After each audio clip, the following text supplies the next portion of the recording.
"You're just not cut out for this job," Karen said, leaning back in her leather chair, a hint of satisfaction in her eyes.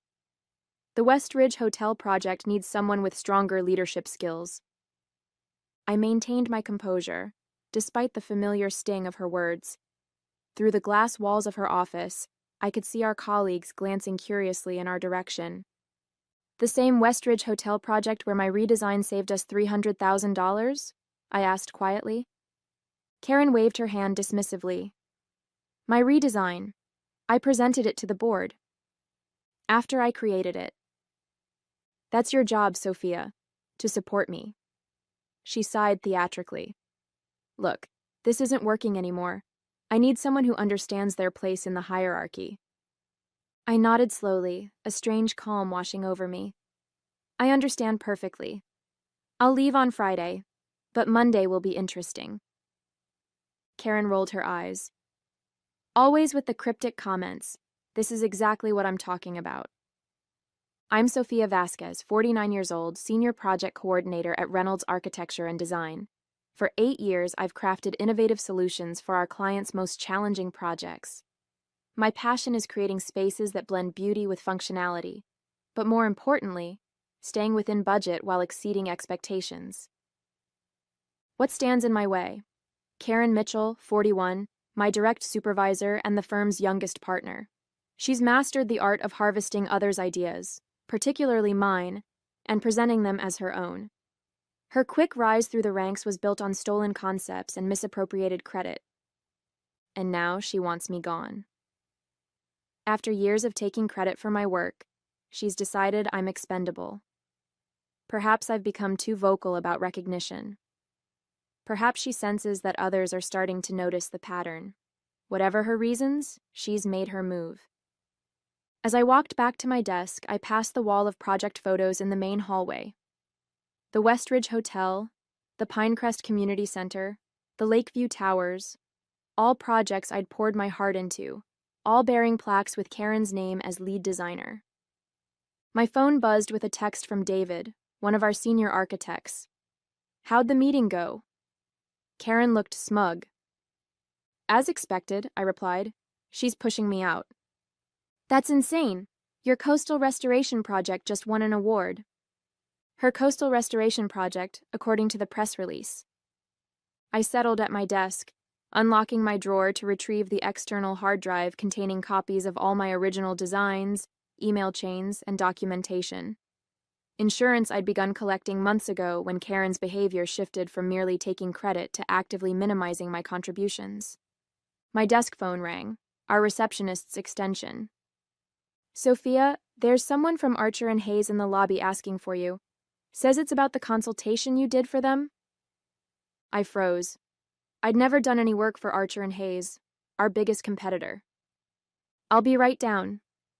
As I rode the elevator, a sinking feeling settled in my stomach.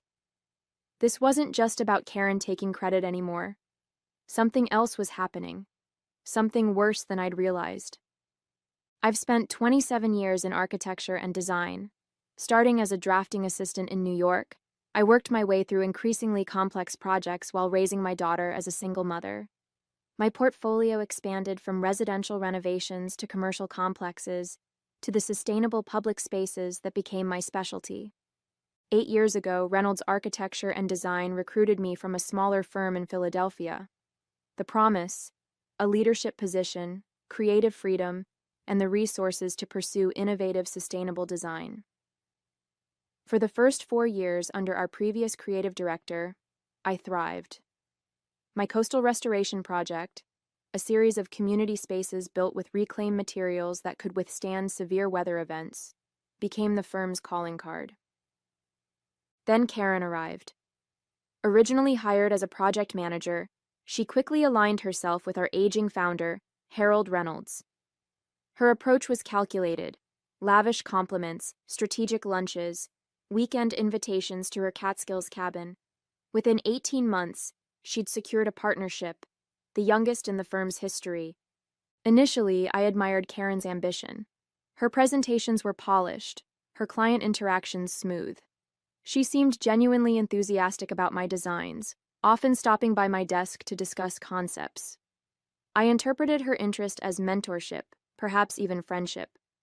The warning signs appeared gradually. First came the collaborative presentations, where my contributions went unmentioned.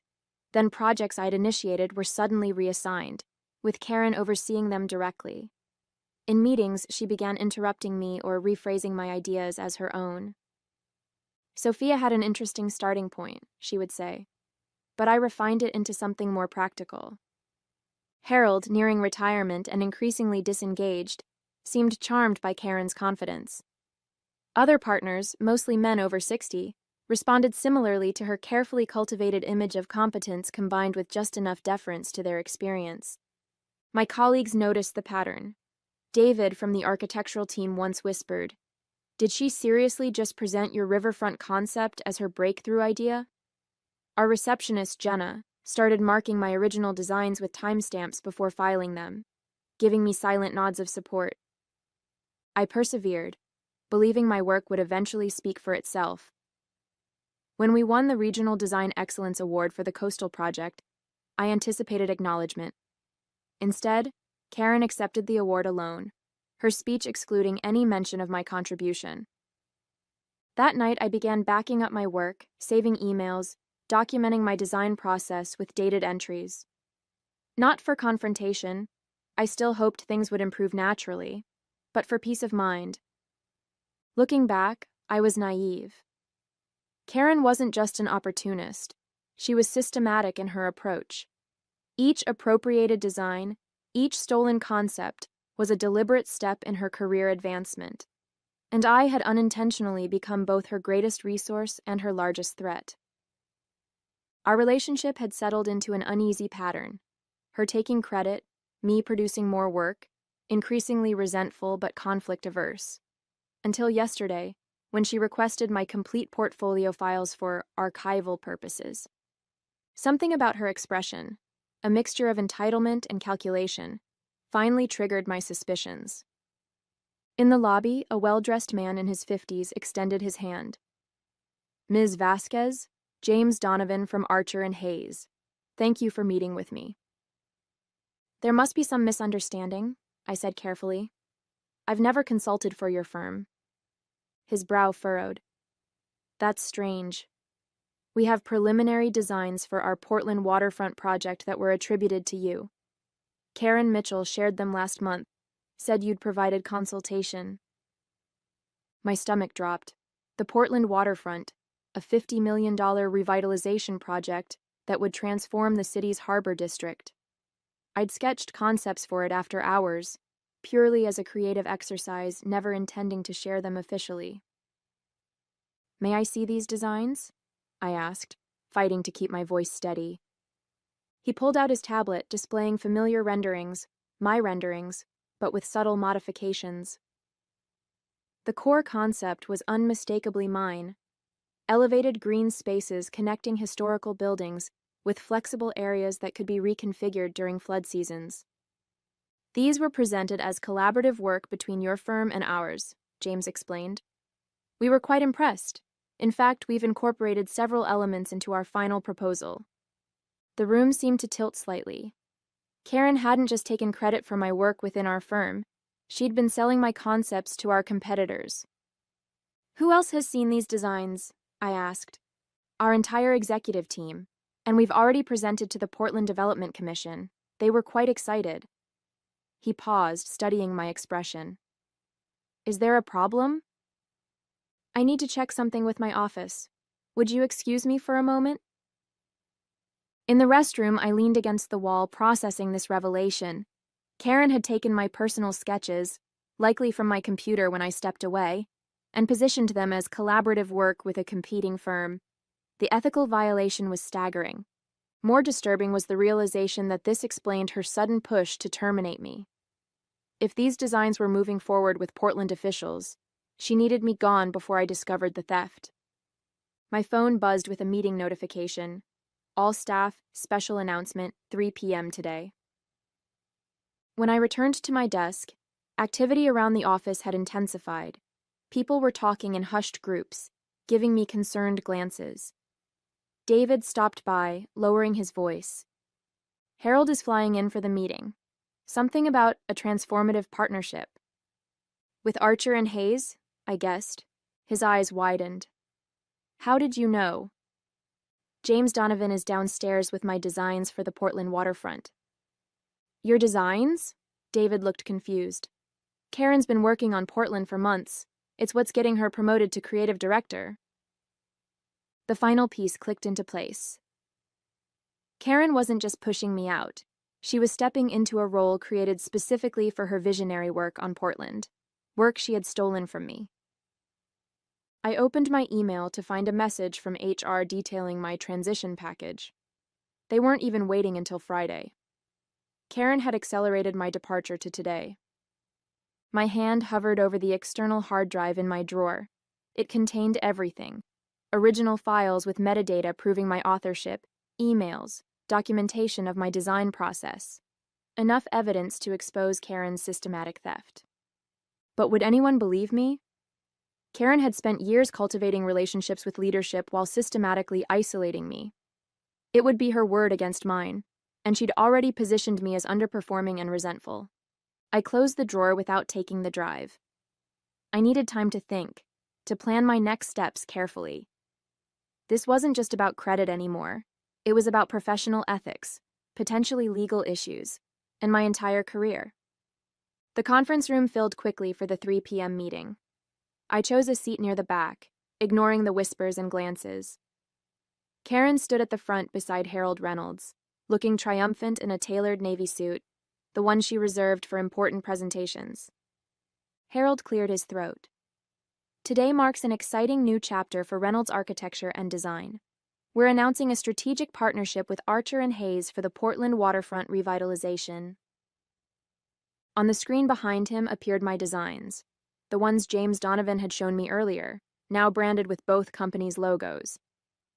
This collaboration, spearheaded by Karen Mitchell, represents the innovative thinking that drives our firm forward, Harold continued.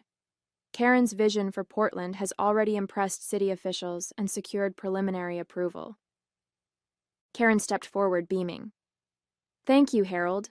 This project exemplifies our commitment to sustainable urban renewal. She clicked through my sketches, explaining concepts I'd developed over countless late nights, as if they were her own inspiration. Each slide twisted the knife deeper. To lead this exciting new direction, Harold announced, I'm pleased to name Karen our new creative director, effective immediately. Applause filled the room. Karen accepted the promotion with practiced humility, thanking Harold for his mentorship. Her gaze briefly met mine, a flicker of warning in her eyes. When the presentation ended, I approached Harold. Could I speak with you privately about the Portland project? Of course, Sophia. Let's use my office. Hope sparked. Harold had always been fair, if somewhat detached.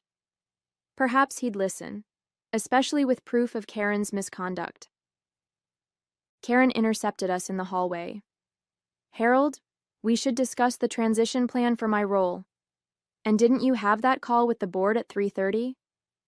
Right, yes. He checked his watch. Sophia, can this wait until tomorrow? It's regarding the origin of the Portland designs, I said firmly. Karen's smile tightened. Actually, Harold, that reminds me.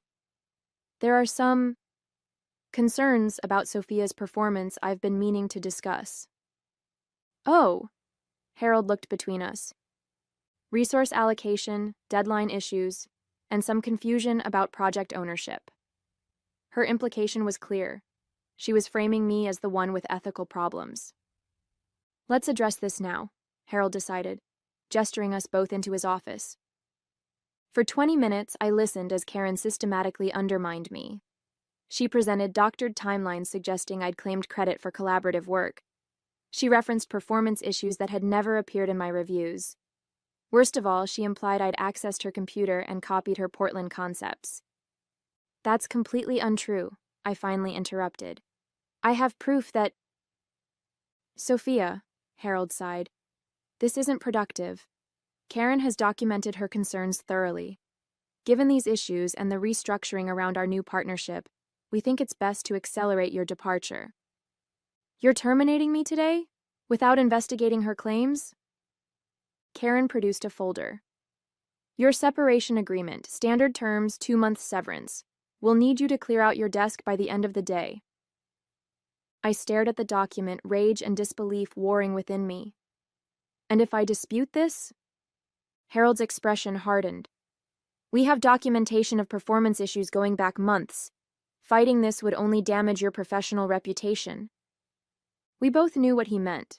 Karen had been building a case against me, manipulating records to create a narrative of incompetence. Even with my evidence, a legal battle would be messy, public, and potentially career-ending. I understand, I said quietly, taking the folder. Karen smiled sympathetically. I'll help communicate this transition to the team. As I left Harold's office, my phone buzzed with an email notification. Subject: Portland Waterfront Project, confidential. From an address I didn't recognize. I opened it to find detailed information about the Portland project's upcoming phases, timelines, budgets, stakeholder information, along with a message. You should see this. Not write what they're doing to you. A friend. For a moment, I considered forwarding it to Harold as proof of my involvement. Then I realized, this wasn't help. It was a trap. If I shared confidential project information, especially after being terminated, Karen could accuse me of corporate espionage. I cleared my desk methodically, packing personal items under the watchful eye of an HR representative. The external hard drive with my evidence went into my bag first. Family photos, design awards, and the small succulent plant my daughter had given me followed. 8 years reduced to a single cardboard box. I'm sorry it ended this way, Jenna whispered as she hugged me goodbye at reception. We all know what really happened. Thank you, I said, touched by her support. Take care of yourself. Outside, I hailed a cab, giving the driver my address before sinking into the back seat. Only then did I allow myself to acknowledge the magnitude of what had happened. My career at Reynolds was over. My reputation potentially damaged. 8 years of work appropriated by someone else. My phone buzzed with texts from concerned colleagues. I silenced it, needing space to think. The separation agreement sat heavily in my bag, its terms simultaneously generous and insulting. 2 months' salary in exchange for my silence and a legally binding admission of inadequate performance. At home, I poured a glass of wine and opened my laptop. First, I backed up all evidence to a secure cloud account. Then I began researching my options, making notes on employment law and intellectual property rights. A knock at my door interrupted my research. Through the peephole, I saw David looking worried. I came to check on you, he said when I opened the door. Things happened so fast today. I invited him in, grateful for friendly company. Karen had it all planned. The termination, the partnership announcement, her promotion. It's worse than you know, David said, accepting the wine I offered. After you left, Karen told everyone you'd been stealing her designs for months. She implied you were sharing confidential work with competitors. I nearly dropped my glass. She's accusing me of exactly what she did. She showed emails, Sophia. Messages that looked like they came from your account, sending designs to outside firms. That's impossible. I never sent... I paused, a horrible thought forming. When did she say these emails were sent? David thought for a moment. Last month, mostly. She had dates. When I was on vacation in Vancouver, I realized. She had access to my computer then. She must have used my email account. That makes sense, David agreed. But she presented it convincingly. Even people who like you were starting to doubt. I felt sick. Karen hadn't just stolen my work and fired me. She was systematically destroying my professional reputation, ensuring I couldn't challenge her version of events. There's something else, David said hesitantly. A rumor that Archer and Hayes might hire you as a consultant after your non-compete period. What? Why would they? Then it hit me. That's her insurance policy. She's setting it up to look like I sold my designs to them all along. David nodded grimly. If you take any action against Reynolds, she'll use that narrative to discredit you. After David left, I sat stunned, processing the elaborate trap Karen had constructed. She hadn't just outmaneuvered me, she'd planned multiple moves ahead, anticipating my potential responses and neutralizing them before I could act. My phone rang, an unknown number. Against my better judgment, I answered. Ms. Vasquez? James Donovan from Archer and Hayes again. I wanted to follow up on our conversation. Mr. Donovan, I can't discuss anything related to Reynolds or the Portland project. I'm no longer with the firm. Actually, he said, that's precisely why I'm calling. Our leadership team was impressed with the concepts Karen attributed to you. We'd like to discuss a potential position. It was confirmation of exactly what David had warned me about, the job offer that would cement Karen's narrative of my betrayal. I need to consider my options, I replied carefully. Can I call you next week? After hanging up, I opened my laptop again, navigating to my email archive. I searched systematically through 6 years of correspondence with Karen, looking for anything that might help my case. In a folder of project communications from 3 years ago, I found it, an email chain I'd completely forgotten. Karen, seeking my input on a struggling project, had explicitly acknowledged my authorship of the coastal restoration design. Need your magic touch on this one, she'd written. The kind of innovative approach that made your coastal project such a success. It wasn't just evidence of my work. It was Karen, in her own words, confirming I was the true creator of the award-winning design she now claimed as her own. With renewed determination, I spent the weekend building my case. The email I'd discovered was just the beginning. I worked methodically through my archives, constructing a timeline of Karen's appropriation of my work. By Sunday night, I had compiled a detailed dossier, original design files with metadata proving my authorship, email chains showing the evolution of concepts Karen later claimed, performance reviews contradicting her claims of my inadequacy, and testimonials from former clients who had worked directly with me. Monday morning, I prepared to take action. My plan was straightforward. Submit a formal complaint to Reynolds' Board of Directors, complete with my evidence, then consult with an attorney about potential legal claims. As I reviewed my documents one final time, an email notification appeared, from Harold Reynolds. Sophia, concerning developments have emerged regarding the Portland project. Need to speak with you immediately. Available to meet this morning. Hope flared briefly. Perhaps Harold had discovered Karen's deception on his own. I responded, agreeing to meet at a coffee shop near the office at 10 a.m. Harold looked haggard when he arrived, the confident firm leader replaced by an anxious older man. Thank you for meeting, he began. I'll be direct. After our announcement, Portland officials requested additional background on the design concepts. They were impressed with the innovation and wanted to feature the designer's process in their public relations materials. I waited, sensing what was coming. Karen couldn't answer their technical questions, he continued. When pressed, she became evasive. One official recognized elements similar to your work on the coastal restoration project and asked specifically about your involvement. And what did Karen say? I asked. Harold grimaced. She claimed you had been her mentor, guiding her understanding of sustainable design principles. Despite everything, I laughed. Her mentor? She's been taking credit for my work for years. I'm beginning to see that, Harold admitted. Portland has paused the project pending clarification of the design authorship. Our partnership with Archer and Hayes is in jeopardy. Why tell me this? I've been terminated, remember?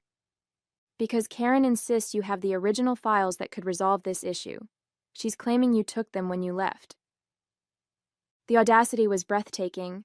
Even now, Karen was manipulating the situation, trying to force me to hand over my evidence. I have the original files, I confirmed, along with proof that they're my work, not Karen's. Harold leaned forward. Sophia, the firm's reputation is at stake. We need to resolve this quickly and quietly. Reinstate me, I said. Full position, clear my record, and remove Karen from any project involving my designs. That's not possible. Karen is already announced as creative director. Then I'll take my evidence to Portland officials directly. and to the architectural press. Harold paled. You'd damage the entire firm to get back at Karen? I'd ensure proper credit for my work, I corrected. The damage to Reynolds would be collateral to Karen's actions, not mine. As we reached this impasse, my phone buzzed with a news alert. Archer and Hayes announces withdrawal from Portland Waterfront Partnership. I showed Harold the headline. His face fell. It's already unraveling, I said gently.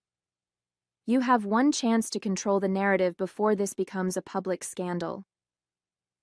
Harold stared at his coffee, clearly calculating options. What exactly do you want, Sophia? A public acknowledgement of my work. Karen removed from any project involving my designs, and I want to present my Portland concepts to the city officials personally. And the termination? I haven't decided yet, but I won't sign the separation agreement. Harold nodded slowly.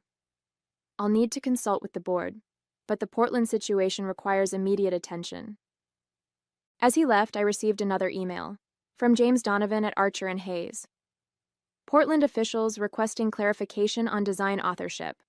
Would value your direct input on concepts Karen Mitchell presented. A separate email arrived from a Portland city planner, reaching out directly regarding waterfront revitalization concepts, questions about sustainable elements in the design. While Harold deliberated with his board, the situation was evolving beyond his, or Karen's, control. The very clients Karen had impressed with my work were now reaching out to me directly. For the first time since my termination, I smiled. Karen had built her career by taking credit for others' work. Now, her inability to explain the very designs she'd claimed would expose her fraud to everyone who mattered. Tuesday morning arrived with a sense of inevitability. Following several conversations with Portland officials and Archer and Hayes executives, I had agreed to a joint meeting at Reynolds' office to clarify the design authorship issue. I dressed carefully, choosing a professional outfit that projected confidence without ostentation. The external hard drive with my evidence went into my bag, along with printed copies of key documents. This time, I was fully prepared. The conference room fell silent when I entered. Harold sat at the head of the table, flanked by two board members. Representatives from Portland and Archer and Hayes filled one side. Karen sat alone on the other, her usual poise replaced by tense vigilance. Thank you all for coming, Harold began. We're here to address questions regarding the Portland waterfront project designs. Karen immediately took control. I'd like to start by expressing my disappointment that confusion has arisen about my work. While Sophia contributed some initial feedback, the concepts were entirely... Actually, I interrupted, connecting my laptop to the projector. I think it's better if I demonstrate. For the next 20 minutes, I methodically presented my evidence. Original design files with timestamps predating Karen's creation by months, process documentation showing the evolution of concepts, and most devastatingly, emails where Karen herself acknowledged my authorship of various elements. As you can see, I concluded, these designs represent my work, developed independently and without authorization from Reynolds after Karen took my previous coastal restoration project concepts without attribution. The Portland officials exchanged glances. These are precisely the technical details we've been requesting, one said pointedly to Karen, details you weren't able to provide. This is absurd, Karen protested, her voice rising. She's manipulated those timestamps. She's trying to sabotage me because she's jealous of my promotion. Actually, said the Archer and Hayes representative, our technical team has verified the metadata. These are unquestionably the original files. Furthermore, added Harold quietly, our IT department has confirmed unauthorized access to Sophia's computer during her vacation last month. Karen's face drained of color as she realized her carefully constructed narrative was collapsing. Harold, you can't possibly believe... Karen, he interrupted firmly, I think it's time for you to leave. Karen's downfall was swift and comprehensive. Escorted from the building that afternoon, she left behind a trail of fabrications that unraveled with remarkable speed once people started asking the right questions. The board meeting that followed was equally decisive. Harold, fighting to salvage the firm's reputation, announced my reinstatement with a promotion to creative director. The Portland officials, impressed by my original concepts and detailed knowledge, requested I personally lead the waterfront project moving forward. Most satisfying was the company-wide email Harold sent the following day, publicly acknowledging my contributions to Reynolds' award-winning projects and clarifying that the designs Karen had claimed were, in fact, my work. "I underestimated you," Harold admitted when we met privately. "I should have listened when you tried to tell me what was happening." "Yes, you should have," I agreed, not willing to absolve him too easily. 8 years of my work was attributed to someone else while you looked the other way. His chastened expression confirmed he understood the magnitude of his failure. 1 month later, I stood before the Portland Development Commission, presenting my refined vision for their waterfront. The project was back on track, with both Reynolds and Archer and Hayes collaborating under my direction, a partnership that now acknowledged all contributors properly. Karen, meanwhile, had become a cautionary tale in our industry. After 3 other designers came forward with similar stories of appropriated work, her reputation was in tatters. Last I heard, she had left architecture entirely. As for me, my career entered a new phase.